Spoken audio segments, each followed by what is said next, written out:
जय हिंद साथियों, स्वागत है आपका हमारे यूट्यूब चैनल ग्रेट पाठशाला पर। आशा करता हूँ आप सभी लोग अच्छे होंगे। लास्ट क्लास के अंतर्गत हम लोगों ने मौलिक अधिकारों पर चर्चा की थी। सबसे पहले मैंने आपको बताया था पहली क्लास के अंतर्गत मौलिक अधिकार जो हमारा टॉपिक है ना, फंडामेंटल राइट का हमारा टॉपिक है, बहुत ज़्यादा इम्पोर्टेंट है। जब मैं आपको फंडामेंटल राइट्स की क्लासें ले रहा था तब मैंने आपसे कहा था कि अगर किसी भी एग्ज़ाम में सवाल आने की संभावना होगी तो सबसे ज़्यादा पॉसिबिलिटीज़ जो होती हैं तो फंडामेंटल राइट्स के टॉपिक से हमारे सवाल पूछे जाते हैं। दूसरा जो हमारा टॉपिक है डीपीएसपी से भी सवाल पूछे जाते हैं। तो लास्ट क्लास के अंतर्गत हम लोगों ने आर्टिकल 35 पर चर्चा की थी, 34 आर्टिकल 35 और आर्टिकल 33 पर चर्चा की थी। साथ ही साथ मैंने आपको बताया था संवैधानिक उपचारों के अधिकार के बारे में, और हमने कुछ सवाल किए थे जिसके अंतर्गत हम लोगों ने जो फंडामेंटल राइट्स का टॉपिक है, मौलिक अधिकारों का जो टॉपिक है, उसे अच्छी तरीके से समाप्त किया था। तो आप सारी चीज़ें एक बार रिवीजन करेंगे, और रिवीजन करने के बाद जब टेस्ट लगा रहे होंगे तो आपके सारे सवाल जो हैं वो सही हो रहेंगे। साथ ही साथ आप क्या करेंगे कि जो मौलिक अधिकार का टॉपिक है उससे रिलेटेड कहीं भी आपको सवाल मिलते हैं, आप वहाँ से प्रैक्टिस करेंगे, ठीक है। और बाकी मैं इन्फॉर्मेशन आपको दे दूँ, हर फ्राइडे को आपको जो है शाम को एक लाइव टेस्ट होता है जिसके अंतर्गत पॉलिटी से सुपर 30 क्वेश्चन जो हैं पूछे जाते हैं। तो आप शुक्रवार शाम को लाइव आना ना भूलें, ज़रूर आप लोग लाइव लाइव आकर जो है क्लास को लिया करें। साथ ही साथ अपने दोस्तों को ज़रूर शेयर करें। अगर क्लासेस आपको अच्छी लग रही तो स्टार्ट करते हैं आज की क्लास को। और आपने थंबनेल में देखा ही होगा, आज का जो हमारा टॉपिक है वो है राज्य के नीति के निदेशक तत्व, डीपीएसपी किस भाग के अंतर्गत आते हैं, सबसे पहले हमसे पूछा जाता है। साथ ही साथ किस आर्टिकल से लेकर किस आर्टिकल तक जो है राज्य के नीति निर्देशक तत्वों का उल्लेख मिलता है, ये सारे सवाल हमारे एग्जाम में आते हैं। तो आइए स्टार्ट करते हैं आज की क्लास को। सबसे पहले बात करते हैं कुछ बेसिक इन्फॉर्मेशन के बारे में जो राज्य के नीति निर्देशक तत्वों से आवश्यक है। तो सबसे पहले हमें पता होना चाहिए, जब हम डीपीएसपी का स्टडी कर रहे हैं, जो राज्य के नीति के निर्देशक तत्व हैं वो क्यों आवश्यक हैं, क्यों हमारे संविधान में जोड़े गए हैं, ठीक है। क्योंकि अगर हम चाहते तो जो राज्य के नीति निर्देशक तत्वों में हमने हमने सम्मिलित किया है, जिन भी चीज़ों को, जिन भी आर्टिकल्स को हम चाहते तो उन्हें अपने मौलिक अधिकारों के अंतर्गत भी सम्मिलित कर सकते थे। जो हमारी संविधान सभा थी उन्हें मौलिक अधिकारों के अंतर्गत सम्मिलित कर सकती थी। लेकिन क्यों उन्होंने नीति निर्देशक तत्वों में सम्मिलित किया है, आइए जानते हैं। देखिए, पहला जो हमारा पॉइंट है वो है लोक कल्याणकारी राज्य की स्थापना करना व भारत में सामाजिक आर्थिक प्रजातंत्र की स्थापना करना इनका मुख्य उद्देश्य है। इसका मतलब क्या हुआ? पब्लिक वेलफेयर करना। बहुत सारी योजनाएं आपने देखा है, गवर्नमेंट जो है पब्लिक वेलफेयर, लोक कल्याणकारी से संबंधित जो योजनाएं होती हैं, जैसे आप जनधन योजना देख लीजिए, ठीक है, या आपको जो अनाज मिलता है, ठीक है, उस अनाज की योजना आप देख लीजिए।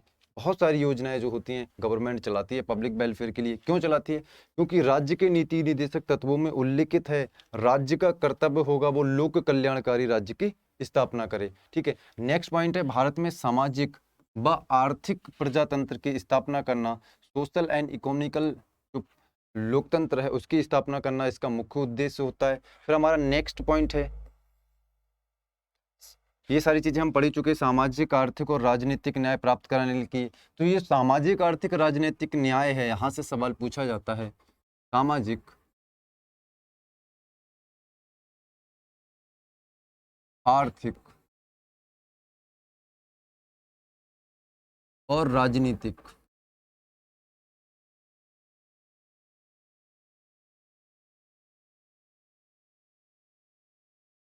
न्याय का उल्लेख संविधान में कहाँ पर मिलता है, सबसे पहला सवाल पूछा जाता है। तो हम जब प्रस्तावना पढ़ रहे थे तब मैंने आपको बताया था सामाजिक आर्थिक और राजनीतिक न्याय का उल्लेख जो है हमारे संविधान की प्रस्तावना के अंतर्गत मिलता है। तो याद रखेंगे। नेक्स्ट सबसे इंपॉर्टेंट जो हमसे सवाल पूछा जाता है वो है भारतीय संविधान के किस भाग के अंतर्गत राज्य के नीति निर्देशक तत्वों का उल्लेख मिलता है और किस आर्टिकल तक जो है इनका उल्लेख मिलता है।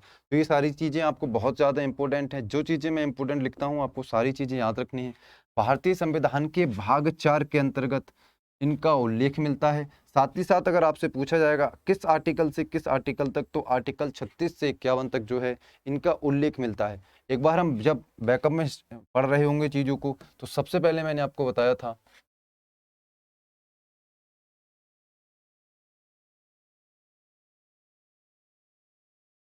भाग 1, ठीक है। यहाँ हम एक बार नोट कर लेते हैं सारी चीज़ों को जो एग्जाम के लिए इम्पोर्टेंट होते हैं। तो सबसे पहले हमने चर्चा की थी भाग 1 के बारे में। किससे संबंधित था? एक भाग 1 संघ और उसका राज्य क्षेत्र से रिलेटेड था। कैसे संसद कानून बनाकर नए राज्यों का निर्माण कर सकती है, पुराने राज्यों के नामों में परिवर्तन कर सकती है और सीमाओं में परिवर्तन कर सकती है। हमने संघ और उसके राज्य क्षेत्र के अंतर्गत सारी चीज़ों पर चर्चा की थी। साथ ही साथ मैंने आपको बताया था भारत के लिए भारतीय संविधान में 2 शब्दों का उल्लेख किया गया है। भारत अर्थात इंडिया, राज्यों का क्या होगा संघ, India that is Bharat, shall be a union of state, ठीक है। भाग अगर हम 2 के बारे में बात करेंगे, भाग 2 किससे रिलेटेड था? नागरिकता से रिलेटेड था। कई बार डायरेक्ट भाग से सवाल पूछा जाता है, किस भाग के अंतर्गत क्या चीज़ सम्मिलित है। तो एक बार हम रिवीजन कर ले रहे हैं सारी चीज़ों का जो हमने स्टडी कर लें।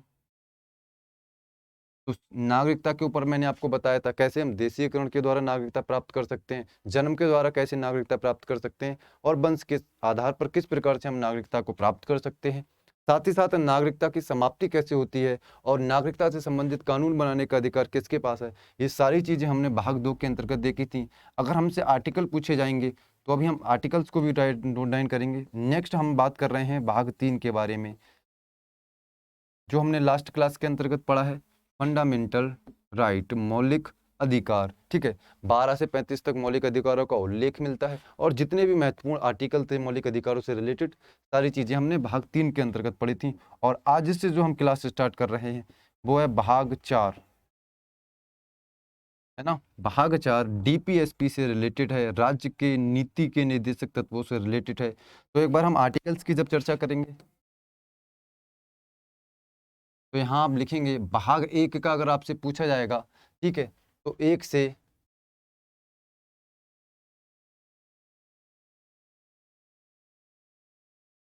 ठीक है। तो फंडामेंटल राइट्स के सबसे पहले आपको आर्टिकल अगर पूछे जाएंगे तो कल ही हमने खत्म किया, आर्टिकल 12 से 35 के बीच फंडामेंटल राइट्स का उल्लेख मिलता है। साथ ही साथ अगर आपसे डीपीएसपी का पूछा जाएगा तो अभी हमने देखा है कि 36 से 51 के अंतर्गत आर्टिकल में डीपीएसपी राज्य के नीति निदेशक तत्वों का उल्लेख मिलता है। और आपको कमेंट बॉक्स के माध्यम से संघ और उसके राज्य क्षेत्र कौन से आर्टिकल के अंतर्गत सम्मिलित हैं और नागरिकता, क्योंकि बहुत ज़्यादा इंपॉर्टेंट पॉइंट है, नागरिकता का टॉपिक है, सारी चीज़ें हमने आपको बता दी हैं। तो आप कमेंट बॉक्स में ज़रूर बताएंगे जिससे हमें ये भी पता चले जो क्लासेस आपको कराई जाती हैं सारी चीज़ें आपको याद रहती हैं। तो 2 आर्टिकल्स मैंने आपको बताएं और 2 आपको कमेंट बॉक्स में आंसर करके बताने हैं। नेक्स्ट बात करते हैं।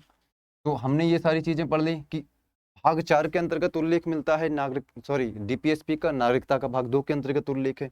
साथ ही साथ किस आर्टिकल से किस आर्टिकल तक है, तो आर्टिकल 36 से 51 तक लोक कल्याणकारी की स्थापना करना, राज्य की स्थापना करना, ऐसी स्टेट जो लोक कल्याणकारी हो उसकी स्थापना करना राज्य के नीति निदेशक तत्वों का मुख्य उद्देश्य होता है। और लास्ट जो इम्पोर्टेंट पॉइंट है, एग्जाम में कई बार पूछा जाता है, राज्य के नीति निदेशक तत्वों को हमने किस देश के संविधान से ग्रहण किया है।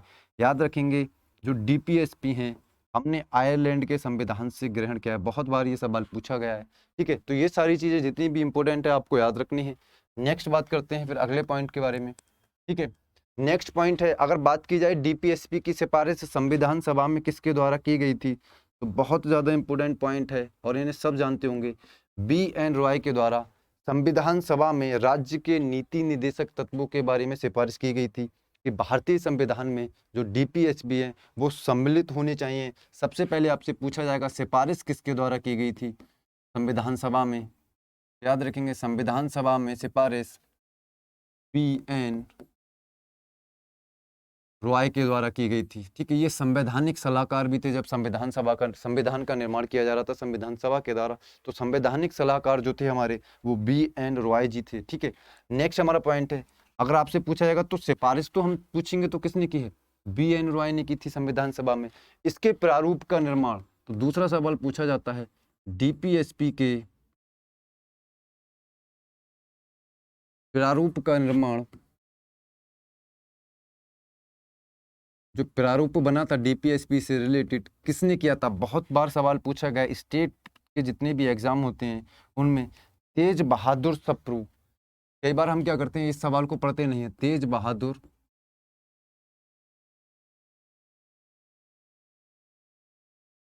सप्रू यूपीपीसीएस में पूछा गया सवाल कि डीपीएसपी के प्रारूप का निर्माण किसने किया था, याद रखेंगे तेज बहादुर सप्रू ने जो था डीपीएसपी के प्रारूप का निर्माण किया था। तो 2 पॉइंट मैंने अभी तक आपको बताए हैं। डीपीएसपी की सिफारिश किसने की है, बी.एन. रॉय जी ने की थी, ठीक है। साथ ही साथ मैंने आपको बताया अगर सिफारिश की बात की जाएगी तो आप बी.एन. रॉय वहां पर ऑप्शन सही लगा रहे होंगे, लेकिन वहीं अगर हमसे पूछा जाता है डीपीएसपी के प्रारूप का निर्माण किसने किया था, तो याद रखेंगे तेज बहादुर सप्रू जी ने क्या की था, इसके प्रारूप का निर्माण किया था। किसके, राज्य के नीति निदेशक तत्वों के बारे में हम यहाँ चर्चा कर रहे हैं। तो राज्य के नीति निदेशक तत्वों के प्रारूप का निर्माण किसने किया होगा, तेज बहादुर सप्रू ने।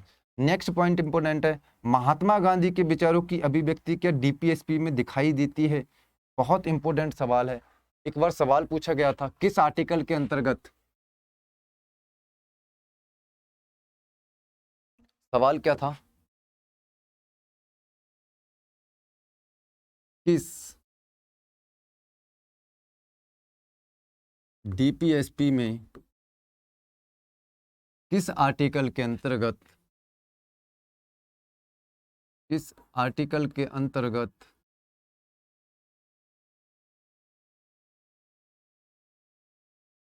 महात्मा गांधी के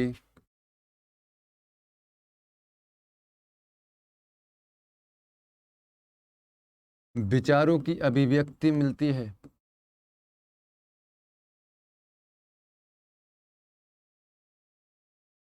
विचारों की अभिव्यक्ति मिलती है। और ऑप्शंस दिए थे हमारे पास, आर्टिकल 35, आर्टिकल 36, आर्टिकल 37 और आर्टिकल 40। तो हमसे पूछा गया था कि किस आर्टिकल के अंतर्गत जो महात्मा गांधी हैं उनके विचारों की अभिव्यक्ति दिखाई देती है।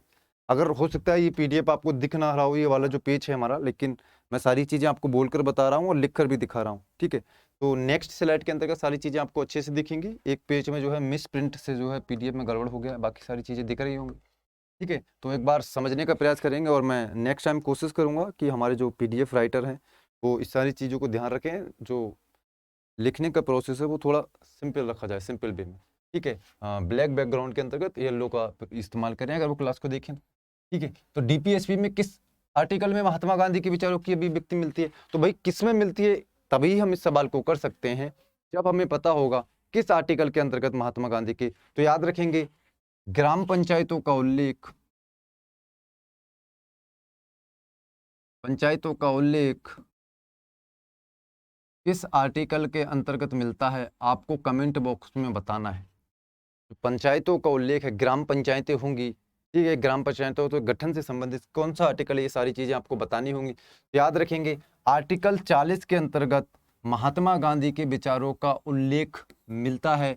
ऑप्शन डी जो था वहां पर बिल्कुल सही आंसर होता अगर आप लगा कर आते। ये सवाल जब एग्जाम में आया था तो बहुत सारे बच्चों ने गलत किया था, तो यहाँ मैंने नोट कर दिया है कि आर्टिकल 40 के अंतर्गत, आर्टिकल 43 के अंतर्गत, आर्टिकल 46 के अंतर्गत, आर्टिकल 47 के अंतर्गत और आर्टिकल के 48 के अंतर्गत जो है वो महात्मा गांधी के विचारों की अभिव्यक्ति मिलती है। एक बार मैं नोट डाउन कर रहा हूँ सारी चीज़ों को, जिससे आपको सारी चीज़ें दिखाई दें। क्या मैंने आपको बताया कि महात्मा गांधी के विचारों की अभिव्यक्ति किस किस आर्टिकल के अंतर्गत है, तो आर्टिकल 40 के अंतर्गत है, याद रखेंगे, आर्टिकल 43 के अंतर्गत, आर्टिकल 46 के अंतर्गत, आर्टिकल 47 के अंतर्गत और आर्टिकल 48 के अंतर्गत जो है महात्मा गांधी के विचारों की अभिव्यक्ति दिखाई देती है। जब हम आर्टिकल 43, 47, 48 और 40 आर्टिकल्स को बारे में, सारे आर्टिकल्स के बारे में डिटेल में पढ़ रहे होंगे, तब मैं आपको स्पेशली बताऊंगा कि महात्मा गांधी के विचारों की अभिव्यक्ति कैसे यहाँ दिखाई देते हैं। यहाँ सिर्फ आपको याद रखना है कि महात्मा गांधी के विचारों की अभिव्यक्ति इन आर्टिकल्स में दिखाई देती है। और नेक्स्ट है, अंबेडकर ने डीपीएसपी को भारतीय संविधान की अनोखी विशेषता बताया है। अगर आपसे पूछा जाएगा किसके द्वारा डीपीएसपी को अनोखी विशेषता की संज्ञा दी गई है, तो बी.आर. अम्बेडकर वहां बिल्कुल सही आंसर होगा। तो 4 चीजें मैंने आपको बताई। सबसे पहले डीपीएसपी की सिफारिश बी.एन. रॉय के द्वारा संविधान सभा में की गई थी। डीपीएसपी के प्रारूप का निर्माण अगर हमसे पूछा जाएगा तो याद रखेंगे प्रारूप का निर्माण जो था वो तेज बहादुर सप्रू ने किया था, ठीक है। और किस आर्टिकल में महात्मा गांधी के विचारों की अभिव्यक्ति दिखाई देती है, तो याद रखेंगे आर्टिकल 40, आर्टिकल 43 और आर्टिकल 46, 47, 48 के अंतर्गत महात्मा गांधी के विचारों की अभिव्यक्ति दिखाई देती है। साथ ही साथ लास्ट का जो टॉपिक है उसमें मैंने आपको बताया कि अंबेडकर ने डीपीएसपी को भारतीय संविधान की अनोखी विशेषता कहा है। तो ये सारे इंपोर्टेंट पॉइंट है जो आपको डीपीएसपी से रिलेटेड याद रखने हैं। नेक्स्ट हमारा जो है पॉइंट है कि डीपीएसपी की प्रकृति जो है वो किस प्रकार की है, क्या न्यायालय में इन्हें परिवर्तनीय किया जा सकता है या नहीं। राज्य के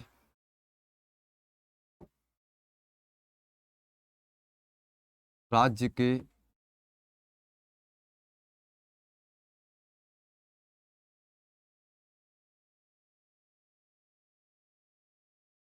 नीति के निर्देशक तत्व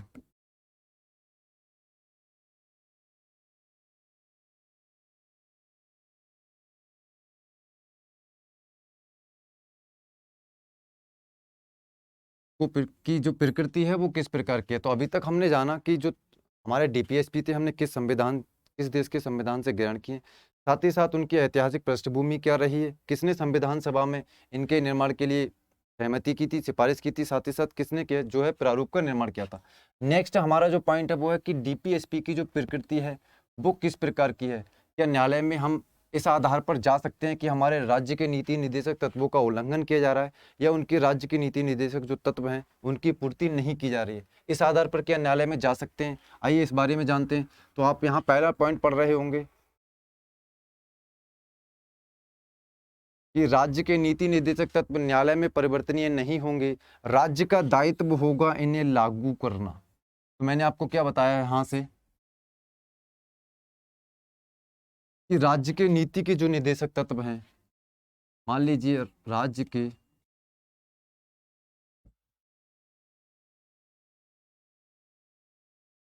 के नीति निर्देशक तत्वों में आर्टिकल 40 आता है। अगर आर्टिकल 40 आता है या 48 आता है, इसकी पूर्ति राज्य के द्वारा नहीं की जाती है, तो आप इस आधार पर कि राज्य आर्टिकल 48 की पूर्ति नहीं कर रहा है, आप इस आधार पर जो है वो न्यायालय नहीं जा सकते। वहीं अगर आपके मौलिक अधिकारों का उल्लंघन हो रहा होगा तो आप न्यायालय में जा सकते हैं। तो जब डीपीएसपी बनाए गए थे तो उस समय मौलिक अधिकारों में इन्हें सम्मिलित नहीं किया गया था। मैं आपको बताऊं, देखिए अगर हमारा संविधान का निर्माण हो रहा था उस समय स्थितियां जो थी वो भिन्न थी। अभी की स्थितियां क्या हैं, बेहतर हैं पहले से, ठीक है, लेकिन उस समय की स्थितियां बहुत ज़्यादा सरकार के लिए इतनी अच्छी नहीं थी कि वो सारे जो फंडामेंटल राइट्स में हमें सारे अधिकार प्रदान करे। तो जब संविधान सभा मौलिक अधिकारों का निर्माण कर रही थी तो उसने डीपीएसपी का निर्माण किया कि जैसे जैसे सरकार के पास संसाधनों की उपस्थिति होगी, संसाधन सरकार के पास बढ़ते जाएंगे, वैसे वैसे ही जो डीपीएसपी हैं उन्हें मौलिक अधिकारों के अंतर्गत सम्मिलित कर दिया जाएगा, उन्हें जो राज्य लोग हैं उन्हें प्राप्त कराए दिए जाएंगे जैसे जैसे सरकार के पास संसाधन आएंगे। अभी तो संसाधन नहीं है कि हम सारे उन्हें मौलिक अधिकार दे दें, उसके बाद तो फिर वो मौलिक अधिकारों के आधार पर सुप्रीम कोर्ट चले जाएंगे, जबकि सरकार के पास संसाधन नहीं। तो सरकार के पास उस समय संसाधन कम थे, इसलिए उन्होंने फंडामेंटल राइट्स की जगह कुछ अधिकारों को या कुछ ऐसी चीजें जो लोक कल्याणकारी थी उन्हें किस में सम्मिलित किया, डीपीएसपी में सम्मिलित किया, और कहा जैसे जैसे सरकार के पास संसाधन आते जाएंगे सरकार इन्हें पूरा करती जाएगी, इन्हें पूरा करती जाएगी। तो यही दूसरी पहली लाइन कह भी रही है कि इन्हें न्यायालय में परिवर्तनीय नहीं है। आप इस आधार पर कि आपके डीपीएसपी की पूर्ति नहीं हो रही है, न्यायालय में सरकार के खिलाफ नहीं जा सकते। ये केवल राज्य का दायित्व है कि वो डीपीएसपी को लागू करे। जैसे जैसे राज्य सरकारों के पास संसाधनों की उपस्थिति होती है, जैसे जैसे राज्य सरकार चाहती है वो क्या कर सकती है, कानून बनाकर डीपीएसपी को लागू करती है। लेकिन इस आधार पर आप न्यायालय नहीं जाएंगे कि आपके डीपीएसपी जो है उनका उल्लंघन हो रहा है या डीपीएसपी की जो है पूर्ति नहीं हो रही है। मैंने ये सारी चीजें आपको बताई पहले पॉइंट के बारे में। नेक्स्ट हमारा पॉइंट है कि राज्य के नीति निर्देशक तत्व के लिए एक बार सवाल आया था कि राज्य के नीति निर्देशक तत्व के लिए किसने कहा है कि यह एक चेक है जो सरकार अपने अनुसार अदा करेगी।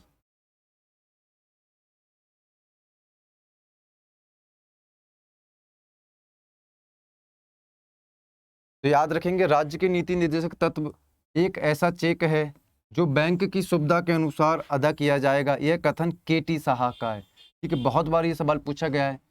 सवाल आया था डीपीएसपी में, डीपीएसपी को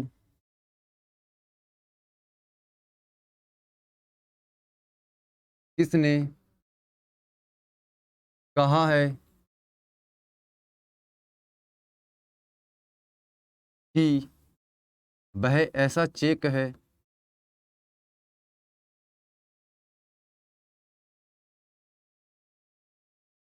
जो राज्य अपने अनुसार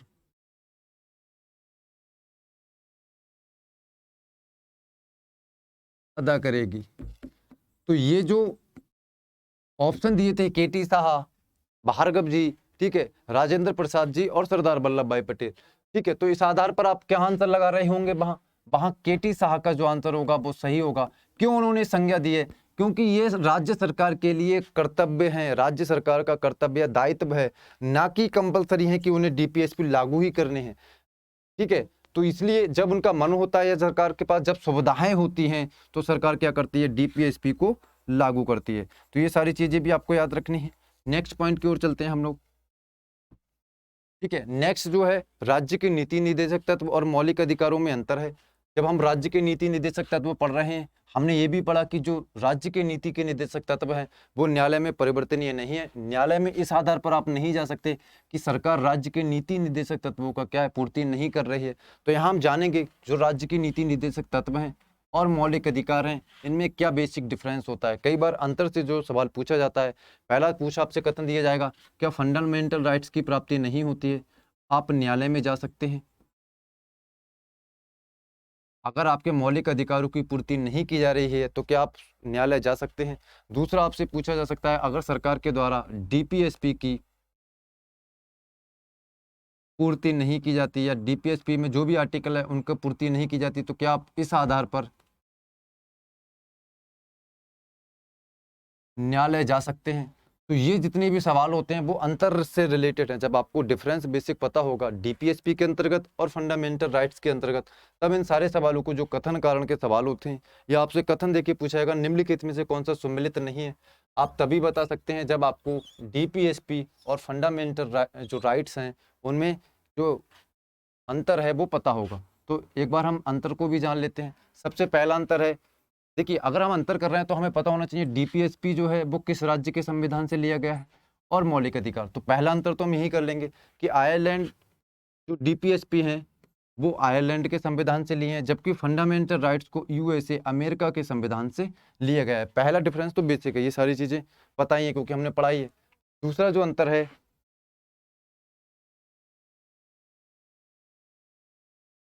सेकंड हमारा अंतर है, जो राज्य की नीति निर्देशक तत्व हैं किस भाग के अंतर्गत उल्लेखित हैं। तो भाग 4 में राज्य के नीति निर्देशक तत्वों का उल्लेख मिलता है, जबकि मौलिक अधिकार का उल्लेख भाग 3 के अंतर्गत मिलता है। अगर हम आर्टिकल्स की चर्चा कर रहे होंगे तो भाग 2 के अंतर्गत फंडामेंटल जो राइट्स हैं वो आर्टिकल 12 से 35, जबकि भाग 3 के अंतर्गत डीपीएसपी का आर्टिकल 36 से 51 के अंतर्गत उल्लेख मिलता है। दूसरा बेसिक डिफरेंस हो गया। नेक्स्ट है, अगर राज्य के नीति निर्देशक तत्व को लागू करने के लिए न्यायालय में नहीं जा सकते कि सरकार आपके राज्य के नीति निर्देशक तत्वों को लागू नहीं कर रही है, हम इस आधार पर सुप्रीम कोर्ट नहीं जा सकते, ये मैंने आपको बैक में बताया ही है। नेक्स्ट है, मौलिक अधिकारों का अगर लागू नहीं किया जाता है सरकार के द्वारा या उल्लंघन किया जाता है सरकार के द्वारा या व्यक्ति के द्वारा, तो आप इस आधार पर न्यायालय में जा सकते हैं। तो ये तीसरा बेसिक डिफरेंस है। जब मौलिक अधिकारों की हम चर्चा कर रहे थे तो सारी चीजें जो है हमने मौलिक अधिकारों में की थी, ठीक है। नेक्स्ट हम बात करते हैं, यस, समाज की भलाई के लिए होते हैं। देखिए पहला वाला जो भी आपको डिफरेंस मिल रहा होगा वो डीपीएसपी का होगा। तो अगर ये कह रहे हैं यहाँ पर ये समाज की भलाई के लिए होते हैं, तो राज्य के नीति निदेशक तत्व जो होते हैं समाज की भलाई के लिए होते हैं। राज्य सरकार जो होती है, जैसे जैसे राज्य सरकार के पास संसाधनों की पूर्ति होती जाती है, वो डीपीएसपी को फंडामेंटल राइट्स में परिवर्तित करता रहता है, ठीक है। तो नेक्स्ट किसके बारे में है? मौलिक अधिकारों के बारे में। यह व्यक्तिगत अधिकार होते हैं। जो मौलिक अधिकार हैं वो व्यक्तिगत मौलिक अधिकार होते हैं। ऐसा नहीं है कि किसी राज्य को प्राप्त है। ये मौलिक अधिकार तो किसे प्राप्त है? व्यक्ति या नागरिकों को प्राप्त होते हैं। नेक्स्ट है, यह राज्य सरकार के द्वारा लागू करने के बाद ही नागरिकों को प्राप्त होंगे, जबकि मौलिक अधिकार नागरिकों को स्वतः ही प्राप्त होते हैं। तो जो चौथा बेसिक डिफरेंस हमने पता चल रहा है वो कि जो डीपीएसपी है वो सरकार क्या करेगी?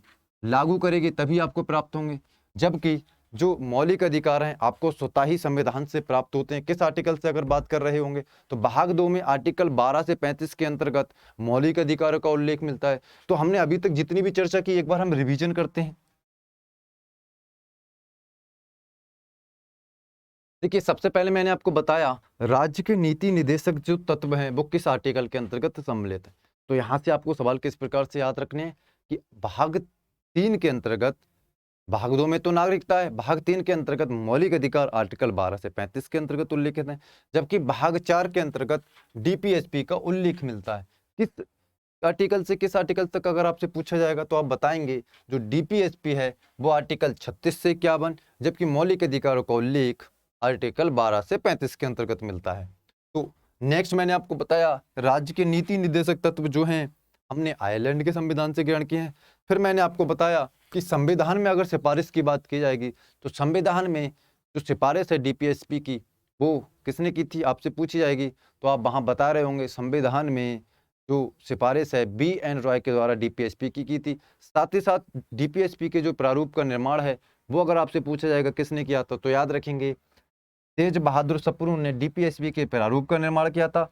नेक्स्ट फिर मैंने आपको बताया महात्मा गांधी के विचारों की अभिव्यक्ति अगर आपसे पूछा जाएगा डीपीएसपी में कहाँ मिलती है, तो इतने आर्टिकल मैंने आपको बताए हैं। इन आर्टिकल्स के अंतर्गत महात्मा गांधी के विचारों की अभिव्यक्ति दिखाई देती है। फिर मैंने आपको बताया कि अंबेडकर ने डीपीएसपी को भारतीय संविधान की अनोखी विशेषता की संज्ञा दी है। फिर नेक्स्ट मैंने आपको बताया कि जो हमारे डीपीएसपी हैं उनकी प्रकृति कैसी है। मैंने बताया आपको कि राज्य के नीति निर्देशक तत्व न्यायालय में परिवर्तनीय नहीं होंगे। क्यों न्यायालय में परिवर्तनीय नहीं है? क्योंकि ये सरकार का कर्तव्य है, ये सरकार का दायित्व है। ऐसा नहीं है कंपलसरी की सरकार करे ही, राज्य का दायित्व बनाया गया है कि समय समय पर संसाधनों की जैसे जैसे उपस्थिति होगी वैसे वैसे राज्य सरकारें क्या करेंगी, इन्हें लागू करेंगी। और आप देखते भी होंगे बहुत सारे जो डीपीएसपी थे उन्हें वर्तमान में मौलिक अधिकारों में सम्मिलित कर दिया गया गवर्नमेंट के द्वारा। ठीक है, फिर लास्ट मैंने आपको बताया किसने कहा है कि एक ऐसा चेक है जो बैंक अपनी सुविधा के अनुसार अदा करेगी जब उसका मन होता है, मतलब जब उसके पास संसाधनों की उपस्थिति होती है। तो केटी साहा ने कहा है कि डीपीएसपी एक ऐसा चेक है जो बैंक अपनी सुविधा अनुसार जमा करती है। बैंक का मतलब यहाँ राज्य से होगा। नेक्स्ट मैंने आपको बताया डीपीएसपी और मौलिक अधिकार में अंतर, बेसिक डिफरेंस क्या है, किस भाग के अंतर्गत है, ये किस भाग के अंतर्गत क्या है, इसके उल्लंघन पर न्यायालय में जा सकते हैं। तो आपको सारी चीजें मैंने आपको अच्छे से बताई हैं। ठीक है, तो एक बार मैं आपको इसका जो डिफरेंस है ना, वो मैं बता देता हूँ शॉर्ट में जिससे आपको याद रहे। तो सबसे पहले मैं आपको बताऊं, अगर मैं बात कर रहा हूं मौलिक अधिकारों के बारे में, एक साइड हम लिख ले रहे हैं मौलिक अधिकार है ना, फंडामेंटल राइट, एक तरफ हम लिख रहे हैं डीपीएसपी। ठीक है ना भैया। तो अब बेसिक डिफरेंस हमें कैसे पता चलेगा, तो हम सबसे पहले बात करेंगे भैया ये किस भाग के अंतर्गत हैं।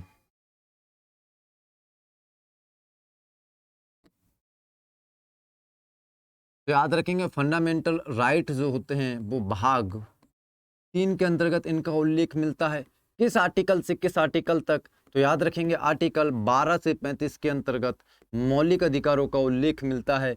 भाग 3 के अंतर्गत उल्लेख मिलता है। ठीक है, यूएसए के संविधान से हमने जो है मौलिक अधिकारों को लिया है, यूएसए के संविधान से। तो ये बेसिक डिफरेंस हो गया। क्या मौलिक कर्तव्यों को उल्लंघन पर यह राज्य सरकार के द्वारा हमारे जो मौलिक अधिकार हैं उनकी पूर्ति नहीं की जाती है तो हम क्या कर सकते हैं, सुप्रीम कोर्ट जा सकते हैं। तो आप कहेंगे इनके उल्लंघन या पूर्ति न होने पर व्यक्ति सुप्रीम कोर्ट जा सकता है। यह व्यक्तिगत अधिकार होते हैं, यह व्यक्तिगत मौलिक अधिकार हैं, व्यक्तिगत मौलिक अधिकार है। तो ये बेसिक ये तो फंडामेंटल राइट्स के बारे में हो गया। अब हम डीपीएसपी के बारे में जान लेते हैं। भाग किसके अंतर्गत उल्लेख मिलता है, तो मैंने आपको बताया भाग 4 के अंतर्गत डीपीएसपी का उल्लेख मिलता है। किस आर्टिकल से किस आर्टिकल तक, तो आर्टिकल 36 से 51 तक जो है डीपीएसपी का उल्लेख मिलता है। साथ ही साथ अगर राज्य सरकार के द्वारा डीपीएसपी की पूर्ति नहीं की जाती है तो आप सुप्रीम कोर्ट नहीं जा सकते, सुप्रीम कोर्ट में नहीं जा सकते। और ये जो होते हैं लोक कल्याणकारी राज्य के लिए आवश्यक हैं, लोक कल्याणकारी राज्य की स्थापना करना डीपीएसपी का मुख्य उद्देश्य होता है। तो आशा करता हूं आज की क्लास आपको समझ में आई होगी। हमने आज डीपीएसपी से रिलेटेड बेसिक चीज़ें जानी हैं जो हमारे एग्जाम में बहुत बार पूछी भी जाती हैं। नेक्स्ट क्लास के अंतर्गत हम क्या कर रहे होंगे, जो आर्टिकल्स हैं हमारे आर्टिकल 36 उससे स्टार्ट करेंगे और आर्टिकल 51 तक जितने भी महत्वपूर्ण आर्टिकल्स हैं उन सब पर डिटेल में चर्चा कर रहे होंगे। तो आई होप ये क्लास आपको अच्छी लगी होगी। अगर क्लास आपको अच्छी लगी हो तो आप हमारी क्लास को लाइक करें, शेयर करें। साथ ही साथ हमारे जो यूट्यूब चैनल है ग्रेट पाठशाला, उसे ज़रूर सब्सक्राइब करें, ठीक है। और अपने दोस्तों के साथ साथ भी हमारा जो चैनल को है उसको शेयर ज़रूर करें, क्योंकि देखिए आप लोग हैं तभी हम लोग हैं, और ठीक है, तो हम लोगों के लिए आपका होना अत्यंत आवश्यक है। हम नहीं होंगे तो आप हो सकते हैं, लेकिन आप नहीं होंगे तो हम नहीं हो सकते। तो ये सारी चीज़ें आपको याद रखनी है। साथ ही साथ मैं आपको बता दूं, अगर आप क्लास की पीडीएफ को चाहते हैं कि क्लास पीडीएफ आपको मिले, तो आप हमारे जो टेलीग्राम चैनल है ग्रेट पाठशाला उसे ज्वाइन कीजिए, और जितनी भी फर्दर अपडेट होती हैं हमारी क्लास से रिलेटेड, चाहे वो लाइव क्लास हो, लाइव मॉक टेस्ट हो, सारी चीज़ों की इन्फॉर्मेशन आपको हमारे टेलीग्राम चैनल पर मिलेगी। तो अगर आपका कोई भी सवाल हो, अगर कोई भी क्यूरी हो, तो आप कमेंट बॉक्स के माध्यम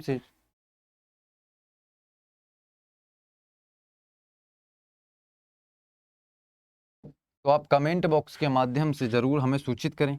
हमारी टीम उसे देखकर ज़रूर आपका रिप्लाई करेगी, ठीक है। तो आप ज़रूर से ज़रूर जो है वो कमेंट करेंगे, मुझे उम्मीद है। तो आज की क्लास को यहीं समाप्त करते हैं। मैं आशा करता हूँ आप सभी लोग जो है अच्छे से अपनी पढ़ाई कर रहे होंगे। देखिए वर्तमान में जो एग्ज़ाम्स का दौर है, एग्ज़ाम्स की डेट जो हैं वो अभी तक डिसाइडेड नहीं हुई है। चाहे वो अभी देखिए यूपी पुलिस का तो अभी जो फॉर्म होता है वही शेड्यूल्ड नहीं है, लेकिन लेखपाल भी है, यूपी लेखपाल, उसका भी एग्ज़ाम अभी तक डेट नहीं है। ये फॉर्म तो फिल हो गए हैं, और अभी ये भी कन्फर्मेशन नहीं है कि कितने नंबर वाले जो हैं एग्ज़ाम को देंगे। इन सभी चीज़ों को छोड़ते हुए, इन सभी चीज़ों को नकारते हुए आप इन किसी भी चीज़ पर ध्यान ना दें, ठीक है। आप अपनी पढ़ाई को अच्छे से करते रहिए, मुझे उम्मीद है आप अपनी पढ़ाई को अच्छे से कर रहे होंगे। जब आप पढ़ाई अच्छे से करेंगे तो मुझे विश्वास है आप जल्दी ही सफलता को प्राप्त करेंगे। एग्ज़ाम चाहे 6 महीने बाद हो, चाहे 8 महीने के बाद हो, चाहे 2 महीने के बाद, आप निश्चित रूप से पढ़ाई करते रहिए और हमारे चैनल के साथ जुड़े रहिए। आज की क्लास को यहीं समाप्त करते हैं। जय हिंद, थैंक यू।